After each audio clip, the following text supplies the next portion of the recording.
My name is Jeremy Manning, and I'm an assistant professor of psychological and brain sciences at Dartmouth College. I also direct the contextual dynamics lab there. I'm going to be using some of the key questions my lab studies as examples to illustrate some ways that we have used dynamic data visualizations in our own projects, and to hopefully spark some ideas about how you might use these sorts of approaches in your own work. My lab studies the underpinnings of human thought. A lot of how we study and think about thoughts ends up being about the brain network dynamics that support learning and memory and communication and other high level mental operations. One tool we use to help quantify thoughts is geometric spaces called thought spaces, like the one I'm showing here.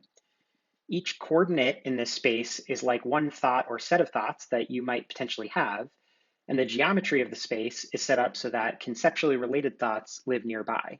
So duck and goose are assigned to nearby coordinates in this space, whereas duck and truck live further apart. We define these spaces using text embedding models that are typically fit to huge text corpora.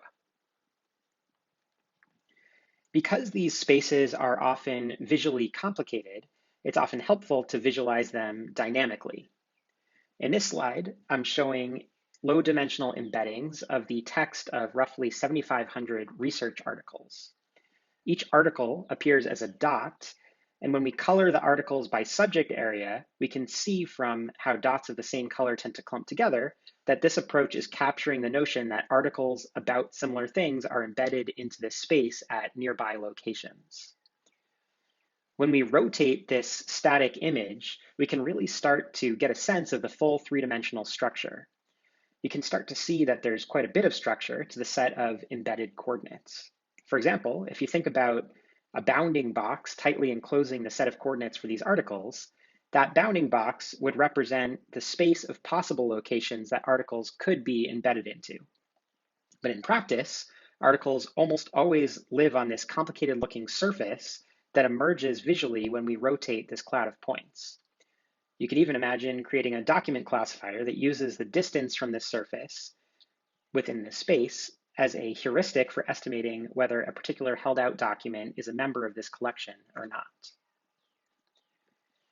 If we're careful about how we define these spaces, we can also always follow the mapping from an arbitrary embedded location back to the original conceptual meanings of each coordinate.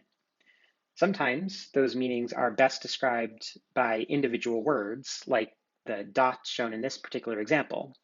But when a particular location falls between individual words' coordinates, it's often more accurate to think of locations in these spaces as word clouds that reflect weighted blends of thoughts about many atomic concepts. When our thoughts change over time, we can characterize those dynamics using thought trajectories. The shapes of those trajectories can help us test detailed theories about cognition using the tools of the field of geometry. Here are some real thought trajectories from people who are listening to a 10-minute story. Each color represents a different person.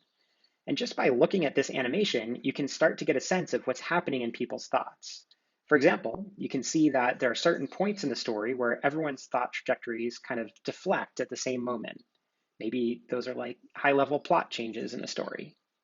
And you can also see that even though these people all have similar thoughts, they're not identical. So we can start to ask about how spread out different people's thoughts are at different points in the story, or about why one particular person's thoughts diverge from the group at a particular moment. Even though the full trajectory would look overwhelming if I showed the full thing in a static plot, visualizing the trajectories dynamically can be a really compelling way to focus attention on just one small part of the dataset in each frame. It helps us illustrate the structure of the dataset in a digestible and intuitive way. Of course, it's not strictly necessary to visualize these trajectories dynamically. Here are two examples of trajectories that we can get a good sense of even in static form, since there aren't many places where the trajectories intersect themselves. The thought trajectory on the left shows how the conceptual content of a television episode unfolds over time. And then the thought trajectory on the right shows the thought trajectories derived from people as they were trying to remember what had happened in the episode. Even without a formal statistical test, you can see that the shapes look really visually similar, which means that there's some correspondence between the episode people watched and how people are thinking about the episode when they remember it later. In other words, our memory systems are picking up on something about the global structure of the episode's trajectory in a way that enables us to reconstruct it later. We can also look for subtle distortions or disagreements between these shapes to help us understand when our memories are inaccurate or incomplete. The trajectories I'm visualizing here come from a fantastic public data set collected by one of my fellow workshop organizers, Janice Chen. Her Sherlock dataset is a wonderful example of how data sharing, particularly of really clever and rich experimental datasets, can give a project an extended life beyond its original intended scope. Janice's Sherlock dataset has remained one of my favorites, but we're lucky as scientists today to have access to many thousands of public datasets that are just begging to be analyzed and visualized in new ways. Another point that visualizing thought trajectories highlights is the need to consider the full scope and structure of our experiences beyond individual moments in isolation. If we think that our memory systems are picking up on the global structure of our experiences, then in order to understand the dynamics and underpinnings of our thoughts, we need to consider how each moment and how we think about that moment relates to the rest of our experiences.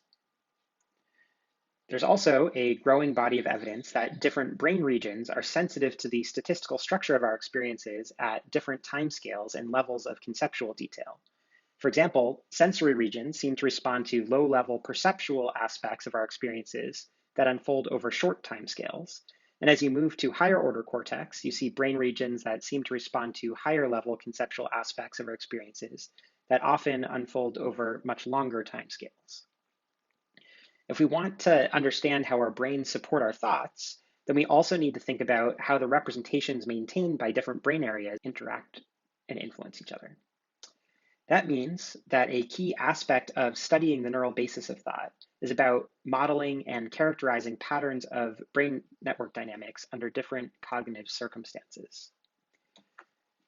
Network dynamics are another key area that is ripe for dynamic data visualization approaches. So to make this movie, I've applied a model to estimate a set of nodes throughout the brain, which are shown here as gray spheres. And then in each frame, I'm showing a red line when the associated region's responses are positively correlated, and a blue line when the region's responses are negatively correlated. From the animation, even without knowing what's happening in this experiment and without doing any formal statistical test, you can see this lightning storm of correlated activity that appears periodically. And the animation lets us intuit what's going on, which can then lead us to define and formally test specific hypotheses. These examples using thought spaces and brain network dynamics are part of a broader question space my lab is tackling related to how different people transmit information to each other and how we verbally describe our past experiences to ourselves and to other people. Essentially, we're building models of individual people's thought spaces, and we're trying to use the geometric alignment between those spaces across people to describe how efficiently those people might be able to communicate with each other. We're looking at scenarios like teachers communicating with students, or doctor-patient interactions, and other things like that. If you're interested in any of these ideas, or if you'd like to learn more, I hope you'll check out my lab website, where you'll find links to our papers, code, and data. Thanks so much for participating in this workshop, and I'm looking forward to more dynamic data visualization discussions with you throughout the day.